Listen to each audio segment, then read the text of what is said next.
Now, we'll try and understand Islam in the right perspective by trying to understand the concept of God in Islam. The best reply that any Muslim can give you regarding the concept of God in Islam is quote to you Surah Ikhlas, chapter number 112, verse number 1 to 4, which says, Kul huwallahu ahad. Say, He is Allah one and only. Allah has-samad. Allah, the absolute and eternal. Lam yalid walam yulad.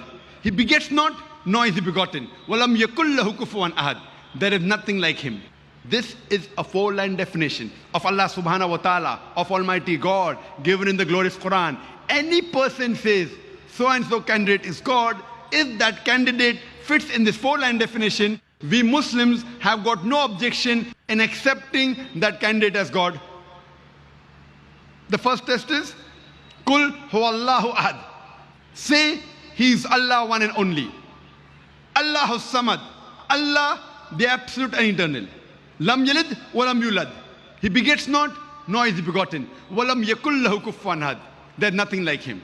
This is a four-line definition of Allah subhanahu wa ta'ala given in the glorious Quran, which we call it as the litmus test for theology. Theo means God, logy means study, theology means the study of God. Surah Ikhlas is the litmus test of theology. It is the touchstone of theology. I hope you understand when I say the word touchstone. Touchstone means if you go to buy some gold jewelry, you want to know how pure is the gold. So you go to a goldsmith and he takes that gold jewelry and rubs it against a touchstone.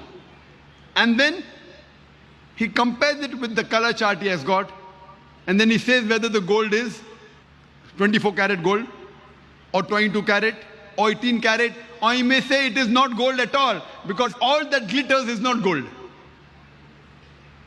Surah Ikhlas is the touchstone of theology.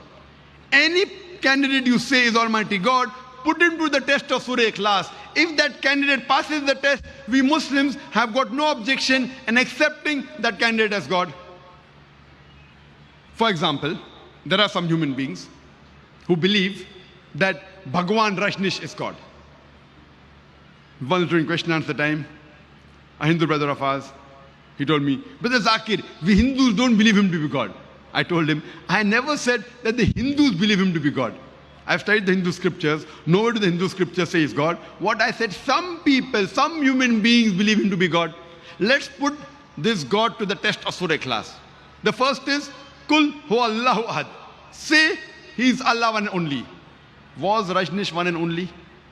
Was he the only man who claimed divinity, who claimed to be God?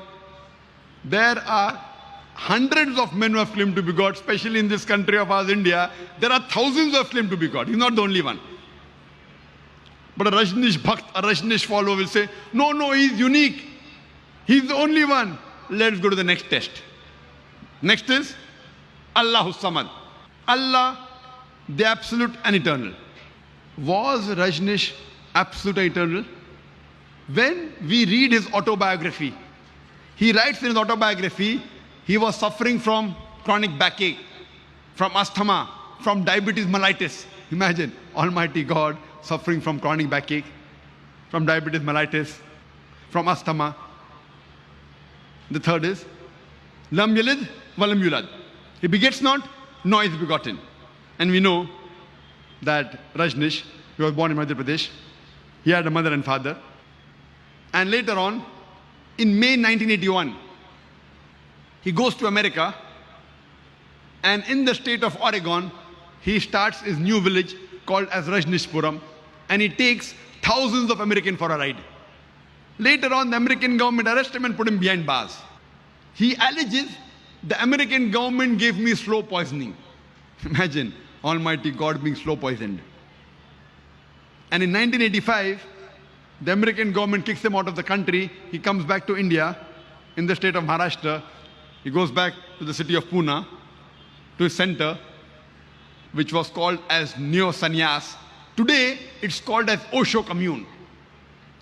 And if you visit Pune, And if you go to a center, which is called as Osho commune, if you go to a samadhi, it is mentioned there on the stone on a samadhi, Bhagavan Rajneesh, Osho, never born, never died, but visited the earth from the 11th of December 1931 to the 19th of January 1990.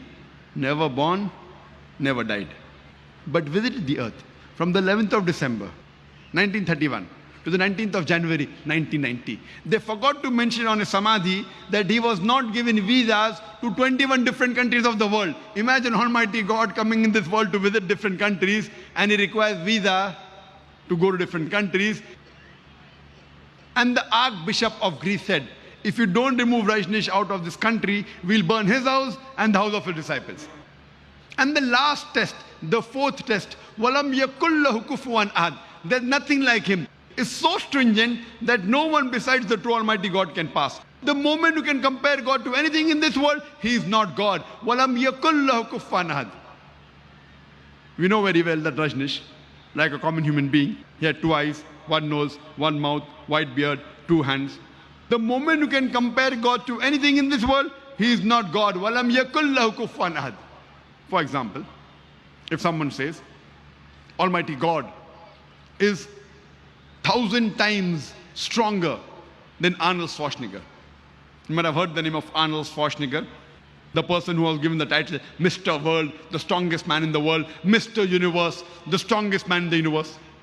The moment you can compare God to anything in this world, whether it be Arnold Schwarzenegger, whether it be Dara Singh, or whether it be King Kong, whether it be 1,000 times or 1,000,000 times, the moment you can compare God to anything in this world, he is not God. Walam yakul lahu kufuwan ahad. There's nothing like him. This is a 4-line definition of Allah subhanahu wa ta'ala given in the glorious Quran.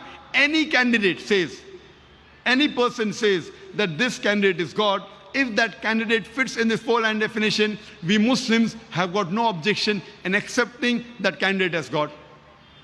So I request all my brothers and sisters, whichever religion you may belong to, put your God to the test of Surah Ikhlas. If he fits in this 4-line definition, he is a true Almighty God, otherwise he is not.